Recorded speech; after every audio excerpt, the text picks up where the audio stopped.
नमस्कार दोस्तों, स्वागत है आप सभी को रेडियोलॉजी गुरु में। दोस्तों आज हम बात करने वाले हैं आरआरसी ग्रुप डी का ज्वाइनिंग लेटर कैसे भरें। इसके बारे में हम डिटेल्स में बात करने वाले हैं, स्टेप बाय स्टेप बताएंगे कि कैसे भरना है। और साथ ही बात करेंगे कि 100 रुपये का इंडेमनिटी बॉन्ड हम लोग को बनवाना है या नहीं बनवाना है। लेकिन उससे पहले अगर आप हमारे चैनल पर नए हैं तो हमारे चैनल को लाइक और सब्सक्राइब ज़रूर कर लें ताकि नए नए अपडेट आपको तुरंत ही पहुँचें। तो ये देखिए दोस्तों, ज्वाइनिंग लेटर को हमने ओपन कर लिया है और इसमें देखिए स्टेप बाय स्टेप बताएंगे। आप ध्यानपूर्वक इनको देखते जाइएगा तो आपको कोई भी दिक्कत नहीं होगा ज्वाइनिंग लेटर को भरने में।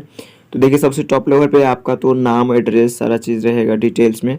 उसके बाद इसके नीचे इस कॉर्नर पे देखिए आपका जो है कौन सा पोस्ट मिला है, ये चीज़ दर्शाया हुआ रहता है। साथ में एक जीमेल दिया रहता है और एक मोबाइल नंबर दिया रहता है। इस पे आपको 5 दिन 7 दिन आपके ज्वाइनिंग लेटर पे ये चीज़ लिखा हुआ रहेगा कि इतना दिन के अंदर आपको इन्फॉर्म करना है कि मैं आपके पास जीमेल पे या फिर पोस्ट ऑफिस से आपके पास पहुंच चुका है ज्वाइनिंग लेटर। ये चीज़ आपको इन्फॉर्म करना होता है इस नंबर पे या तो फिर इस जीमेल पे।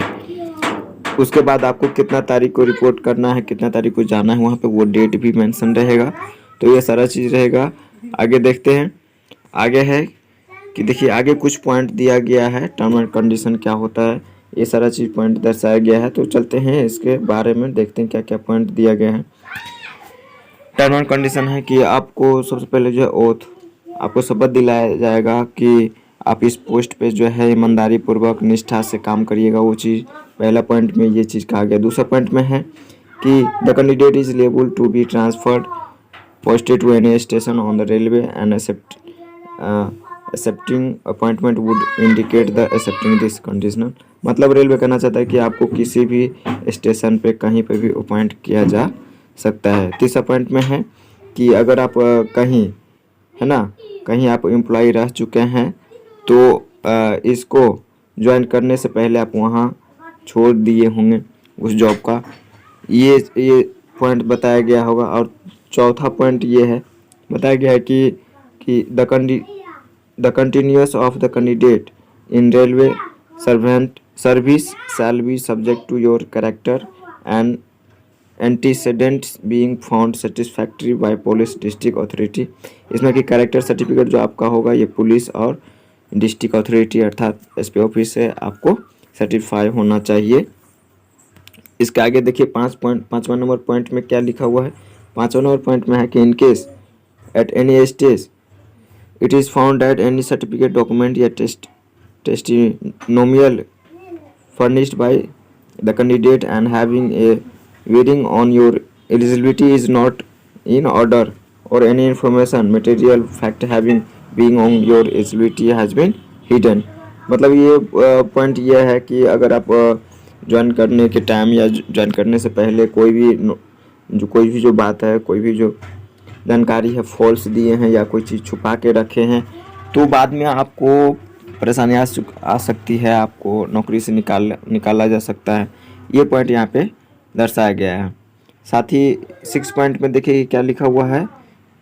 The candidates belongs to SC ST OBC EWS category में please note that the appointment provisional and it is subject to the caste tribal EWS certificate being verified. मतलब अगर आप OBC या EWS या SC ST किसी भी category से आते हैं तो वो आपको ओरिजिनल सर्टिफिकेट वहाँ पे दिखाना होगा।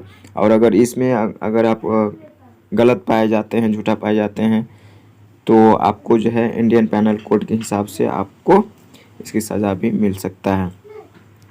सातवां पॉइंट में देखिए क्या बताया जा रहा है कि in term of railway board's letter number 2004/PC/21/1 dated 19 February 2004 RVE number May 2004 the candidate appointment on after 1 January 2004 will be government under the new pension scheme. आपको ये सारा चीज़ गलती के लिए इस कानून के हिसाब से जो है आपको दंड भी दिया जा सकता है। उसके बाद 8वां पॉइंट में देखिए कि 8वां पॉइंट में क्या है। 8वां पॉइंट में है the candidate shall have submit a declare to the effect that he has not more than one wife, as more than one wife disqualified a person for government railway service. मतलब अगर आपके पास एक से ज़्यादा wife है या husband है तो इसकी जानकारी आप अभी दीजिए, है ना।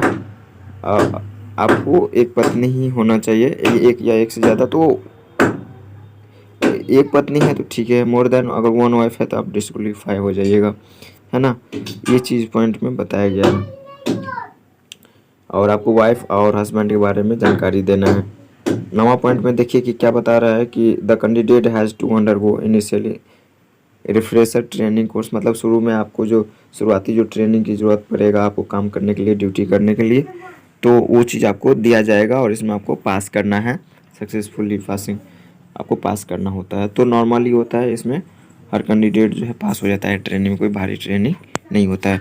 और 10वां पॉइंट में देखिए, 10वां पॉइंट में है the candidate would be required to the submit an indemnity bond on a stamp paper of Rs 100 of your own home district sample includes accepting the conditional down there to be attested by executive magistrate। मतलब हुआ कि अगर आप अपने home district से जो है आपको 100 रुपये का इंडेमनिटी बॉन्ड बनाना है, तो इस पॉइंट पे देख लीजिए दोस्तों थोड़ा गौर से कि ये जो इंडेमनिटी बॉन्ड है, मैंने कॉल करके बात किया था अपने डिविजनल मैन ऑफिसर से, तो वहाँ वो लोग बोल रहे थे कि इसकी कोई ज़रूरत नहीं है। तो आप अपने डिविजनल ऑफिसर से बात कर लीजिएगा, आपको ज्वाइनिंग लेटर पे नंबर दिया होगा या जीमेल दिया हुआ, तो उससे भी आप इसके बारे में बात कर सकते हैं। जहाँ की वेस्टर्न रेलवे की बात है तो वहाँ पर जो है ये बनाने की ज़रूरत नहीं है, ऐसा बोला जाता है। नेक्स्ट चलते हैं। नेक्स्ट में कुछ वार्निंग दिया गया है, तो वार्निंग को देख लेते हैं। वार्निंग में क्या है कि in the interest of the candidate he should communicate this request for extension. अगर आप एक्सटेंशन लेना चाहते हैं तो आपको एक्सटेंशन शुरुआत में ही मिल जाएगा, है ना, या फिर आप छोड़ना चाहें तो छोड़ भी सकते हैं। तो ये सारा चीज़ भी आपको यहाँ पर रेलवे में मिल जाता है। उसके बाद 12 नंबर में देखिए कि in all matter not specially provide for here in or in the requirement rules, the candidate will be governed by provision of the Indian railway codes and other extant order। मतलब अगर आप rule के हिसाब से नहीं चलते हैं तो आपको जो है रेलवे इंडियन रेलवे कोड के हिसाब से आपको इसकी सज़ा भी मिल सकता है। उसके बाद देखिए कि 13 नंबर में जो पॉइंट दिया गया है यह है कि the candidate will have to undergo re medical examination for ever required as per rule for which है। मतलब ये हुआ कि ये पॉइंट में ये कहना चाह रहा है कि आपका जो है री मेडिकल होता ही रहेगा कुछ कुछ समय पर, और उसमें आपको पास करना है, नहीं तो बाद में भी आपको रेलवे से हटाया जा सकता है। तो आपका जो मेडिकल है उसको आप बरकरार रखेंगे, है ना। ये सारा चीज़ इसमें मेंशन किया गया है। चलिए नेक्स्ट देखते हैं कि आप नेक्स्ट क्या है कि नेक्स्ट में है कि आपको कौन कौन सा डॉक्यूमेंट लेके जाना है। ये सारा चीज़ यहाँ पर मेंशन किया हुआ है, जैसे कि एसएलसी हो गया, मैट्रिकुलेशन, एसएलसी या मैट्रिकुलेशन दोनों में से अगर आपके पास कुछ भी है, मैट्रिकुलेशन सर्टिफिकेट है तो भी चलेगा, है ना। डेट ऑफ बर्थ का कोई प्रूफ होना चाहिए, एजुकेशन क्वालिफिकेशन आपके पास कितना है, ये सारा चीज़ आपको बताना है। वो चीज़ मतलब आपको डीवी में जितना भी चीज़ ले गए थे, डीवी में जितना भी डॉक्यूमेंट दिखाए हैं वो हर कुछ आपको ले जाना है। उसके बाद जो है आपको EWS से या फिर OBC का सर्टिफिकेट, आपको OBC फॉर्मेट जो है ये आपको ले जाना है। 10 रिसेंट पासपोर्ट साइज फ़ोटोग्राफ ले जाना है, ये 10 रिसेंट पासपोर्ट साइज फ़ोटोग्राफ भी ले जाना है। वेस्टर्न रेलवे का ये ज्वाइनिंग लेटर है दोस्तों। हो सकता है कि किसी किसी रेलवे में जो है किसी किसी डिवीज़न में जो है वेरी कर सकता है, ये नंबर 8, 9, 10 भी हो सकता है। तो ये वेस्टर्न रेलवे के लिए स्पेशल ज्वाइनिंग लेटर के बारे की हम चर्चा कर रहे हैं।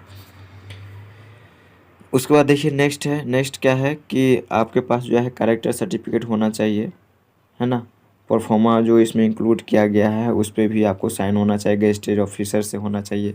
हेड ऑफ एजुकेशन इंस्टीट्यूट जहाँ आप लास्ट स्टैंड किए थे, लास्ट टाइम जहाँ पढ़े थे वहाँ से आपको साइन करवाना है। उसके बाद देखिए नेक्स्ट क्या है, attestation form include here with duly filled in all respects interplate alone with indemnity bond. मतलब आपको 3 कॉपी बनवाना है। कितना कॉपी बनवाना है? 3 कॉपी बनवाना है। और ये अटेस्टेशन फॉर्म का जो है 3 कॉपी बनवा लीजिएगा और भर के साइन करके आप ले जाइएगा। आगे देखते हैं। आगे देखिए चरित्र प्रमाण पत्र आपको कैसे भरना है ये देखना है, तो आप गौर से देखिएगा। बारी बारी से आपको हम बताते चलते हैं। देखिए यहाँ पर आपको अपना नाम भरना है ना, कैंडिडेट का नाम होना चाहिए और यहाँ पर पिताजी का नाम होना चाहिए, उनके पिताजी का। उसके बाद कॉलेज के प्रिंसिपल या मुख्य कोई शिक्षक होंगे कॉलेज के, तो वो आपको कितना दिन से जानते हैं, तो यहाँ पर लिखना है मिनिमम 2 ईयर आपको देना है। 2 ईयर से आप ऊपर जितना दे सके, 2, 3, 2.5, 3, 4, मतलब मिनिमम 2 साल दीजिएगा तो बेस्ट रहता है दोस्तों। उसके बाद नेक्स्ट चलिए, यहाँ पर क्या होगा कि हस्ताक्षर करेंगे प्रिंसिपल सर, है ना, उनका कौन सा पद नाम है ये, और उसके बाद स्थान दिनांक, ये चीज़ आप यहाँ पे भर लीजिएगा। नेक्स्ट है कि आपको 2 राजपत्रित अधिकारी गजेटेड ऑफिसर से साइन करवा लेना है, मोहर मरवा लेना है ना। कोई भी 2 हो सकता है, या तो फिर वो सीओ हो जाएंगे, एसडीओ हो जाएंगे, है ना, डीएम हो जाएंगे, एसडीएम हो जाएंगे।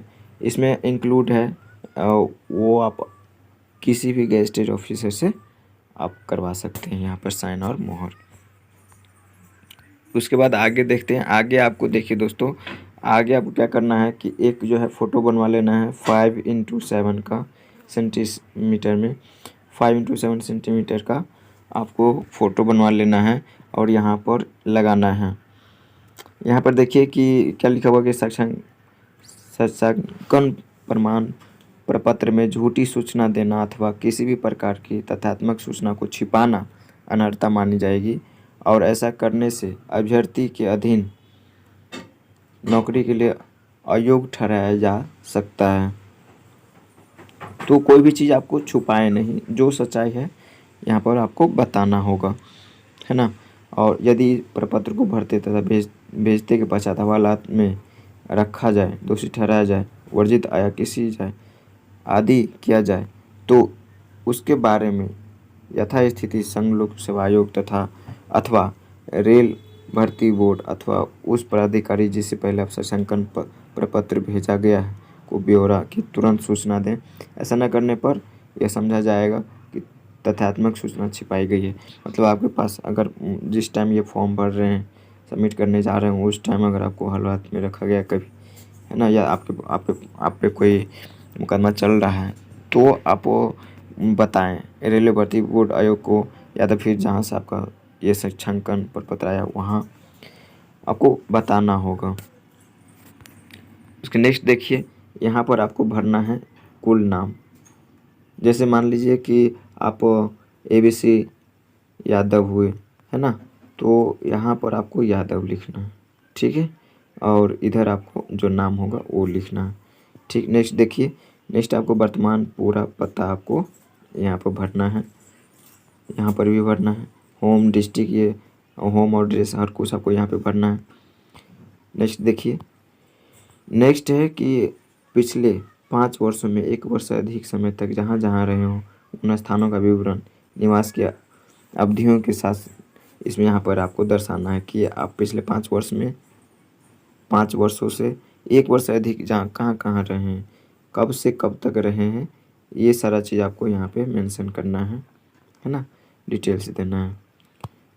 आगे चलिए, आगे है कि आपका राष्ट्रीयता क्या हुआ, नाम क्या है, नाम लिखना है, राष्ट्रीयता क्या है, उसका जन्म स्थान क्या है, अगर यदि नौकरी करते हैं तो पदनाम, अगर आप कोई पहले से कोई नौकरी करते हैं तो उसका ब्यौरा दीजिए, है ना, आपका पोस्ट ऑफिस का वर्तमान पता, आपका परमानेंट घर का पता आपको यहाँ पे देना है, पिता, है ना, पूरा नाम, यदि उपनाम हो तो वो भी आप लिख दीजिए, पिता का कोई दूसरा नाम भी है, उपनाम है तो वो भी आप लिख सकते हैं। यहाँ पर देखिए, यहाँ पर आपको माता का नाम, इधर पति या पत्नी है तो उनका नाम आपको भरना है। उसके आगे देखिए भाई है कोई तो इनके बारे में आप बताइए, बहन है तो बहन के बारे में बताइए। ये सारा चीज़ आपको भरना होता है। अगर आपका पुत्र या पुत्री विदेश में पढ़ रहा है तो उनके बारे में भी आपको जानकारी देना है। नाम क्या है, राष्ट्रीयता क्या है, जन्म स्थान कहाँ है, किस देश में पढ़ रहा है ना, या पढ़ रही है, और पिछले कॉलम में बताए गए देश में किस तारीख से रह रहे हैं। ये सारा चीज़ जो है आपको यहाँ पर फिल करना है। उसके बाद देखिए राष्ट्रीयता, तो राष्ट्रीयता तो आप इंडियन हैं तो इंडियन भरिएगा। उसके बाद देखिए डेट ऑफ बर्थ भरना है, आपकी वर्तमान आयु कितना है वो चीज़ भरना है। मैट्रिकुलेशन उत्तीर्ण करते समय आपको कितना उम्र हुआ था, ये चीज़ आपको यहाँ पे भरना है। उसके बाद देखिए कि जन्म स्थान किस जिले और राज्य में है, आपको जन्म स्थान कहाँ है ना, मतलब जन्म स्थान का जिला और राज्य कहाँ है, ये दोनों चीज़, एक में जिला एक में राज्य आपको भरना है। ठीक है। और आपके पिता मूलतः किस जिले और राज्य के हैं, तो आपके पिता जो है किस जिले और राज्य के हैं, तो वो चीज़ आपको भरना है। उसके बाद जो है आपका धर्म कौन सा है, तो यहाँ पे आप धर्म भर दीजिएगा। उसके बाद देखिए कि क्या आप अनुसूचित जाति या अनुसूचित जनजाति के सदस्य हैं, अगर हाँ अथवा नहीं तो उत्तर दीजिए। यदि हाँ तो उसका क्या करिए, उल्लेख कीजिए और उसका नाम बताइए कि आप कौन से जाति से आते हैं, यहाँ पर आपको भरना है। नेक्स्ट देखिए, नेक्स्ट में है कि शैक्षणिक अर्हता बताएं कि 15 वर्ष की आयु से आप किसी स्थान पर कॉलेज में कितने वर्ष तक शिक्षा प्राप्त किए थे। देखिए तो आप यहाँ पर बता सकते हैं कि 10th के बाद आप क्या किए। 10th तो 15 साल में हो जाता है, तो आप 10th के बारे में बता सकते हैं, 12th के बारे में बता सकते हैं, ग्रेजुएशन के बारे में बता सकते हैं। ये सारा चीज़ है आप यहाँ पर बता सकते हैं। इसके बाद देखिए नेक्स्ट में क्या क्या भरना है कि अगर आप कहीं पर भी है ना, सरकारी या अर्ध सरकारी या कोई प्राइवेट में भी अगर आप किसी संस्थान में काम किए तो उसके बारे में आपको डिटेल्स देना है, कब से कब तक वहाँ पे काम किए हैं, आपका कौन सा पोस्ट था, है ना, फुल नाम एड्रेस आपको लिखना है। उसके बाद जो है फुल एम्प्लॉयर का फुल नेम और एड्रेस लिखना है, और क्यों आप छोड़े थे इसका रीज़न आप यहाँ पे बता सकते हैं। उसके बाद देखिए नीचे क्या लिखा हुआ है, नीचे आपको क्या भरना है कि क्या आप कभी स्टेटेशन फॉर्म में देखिए ये आपको बहुत ही सावधानी से भरना है। यहाँ पर पूछा जा रहा है कि क्या आप कभी गिरफ्तार किए गए हैं, तो आप सच्चाई जो भी है वो आप यहाँ पे भर सकते हैं, है ना। तो आप यहाँ पे नो करना है। यहाँ पर देखिए काट काट करके, जैसे आपका आंसर नहीं है तो हाँ को काट दीजिएगा, ऐसा नीचे में दर्शाया गया, ऐसे करके आप हाँ को काट दीजिएगा। ठीक है। और यहाँ पर देखिए क्या आप कभी कोई अभियोग लगाया गया है, क्या कभी आप हिरासत में रखे गए हैं, तो सब कुछ में आपको नो नो करते चलना है। क्या कभी आपकी ज़मानत हुई है ना, तो आपके ये जो भी जानकारी है हाँ में या ना में, अब बेस्ट रहेगा आप ना ही में ही करेंगे। और जितना भी स्टूडेंट होता है मैक्सिमम का जो है ये मामला सब नहीं रहता है ना, तो इस सभी में आपको ना ही भरना है। वास्तविक आपके पास जो चल रहा है वो चीज़ आपको बताना है। उसके बाद नेक्स्ट देखिए कि कभी क्या कभी किसी विधि न्यायालय द्वारा आप पर जुर्माना लगाया गया है, ये चीज़ यहाँ पे नो करना है ना। क्या किसी अपराध के लिए कभी किसी भी विधि न्यायालय द्वारा आपको दोषी ठहराया गया है, तो ये चीज़ आपको इसकी जानकारी देना है, नो। क्या आप कभी किसी विश्वविद्यालय अथवा किसी अन्य शैक्षणिक प्राधिकारी या संस्थान द्वारा किसी परीक्षा से वर्जित किए गए हैं या निष्कासित किए गए हैं, तो इसकी जानकारी आपको देना है हाँ में या ना में, है ना। उसके बाद है कि क्या आप किसी रेल या लोक सेवा आयोग द्वारा किसी परीक्षा प्रवरण के लिए वर्जित किए गए हैं या हर्ता ठहराए गए हैं, तो आपको इसका जवाब आपको देना है ना में। इसमें हर कुछ में आपको ना ही भरना है। और यहाँ पे देखिए कि क्या इस साक्ष्यांकन प्रपत्र को भरते समय आपके विरुद्ध किसी भी न्यायालय में कोई अभियोग चल रहा है, कोई आपको मुकदमा चल रहा है क्या, जिस टाइम ये फॉर्म भर रहे हैं उस टाइम पूछ रहे हैं। तो अगर चल रहा है तो जवाब दीजिए, और क्या चीज़ चल रहा है उसके बारे में भी आपको डिटेल्स में जानकारी देना है।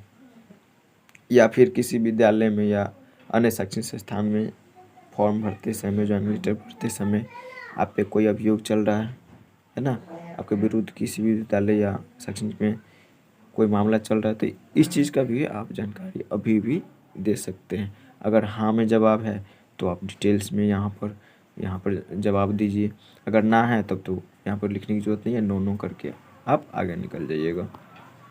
देखिए यहाँ पर फोर्स किया गया है टिप्पणी में, कृपया इस साक्षांकन प्रपत्र में सबसे ऊपर दी गई चेतावनी भी देखें।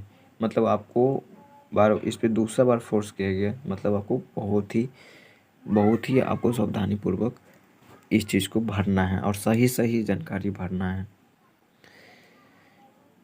देखिए यहाँ पर लिखा भी गया है कि हाँ अथवा नहीं यथास्थिति काट कर प्रत्येक प्रश्न का स्पष्ट उत्तर दिया जाना चाहिए।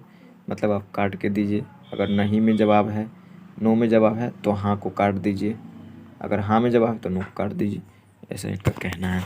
आगे चलिए, आगे है कि अपने क्षेत्र के 2 ऐसे व्यक्ति का नाम बताइए जो आपके प्रति जो है वफादार हो और आपको बहुत अच्छा से जानता समझता हो। वैसे 2 व्यक्ति का यहाँ पर आपको नाम देना है। यहाँ पर जो है कैंडिडेट का हस्ताक्षर होगा, साइन होगा, यहाँ पे तारीख, यहाँ पर पहले स्थान का नाम। उसके बाद चलिए देखिए कि यहाँ पर देखिए 8 जगह स्टेट ऑफिसर का नाम लिखा हुआ है ना।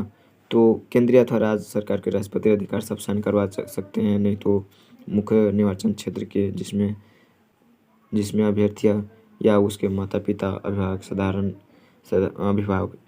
साधारणतः निवास करते हैं, या संसद सदस्य अथवा विधायक, इन सब से भी आप साइन मोहर करवा सकते हैं, या एसडीएम या एसडीओ, इन लोगों से भी करवा सकते हैं। जितना भी आपका गेस्टेड ऑफिसर किसी से भी आप इस पर साइन करवा सकते हैं।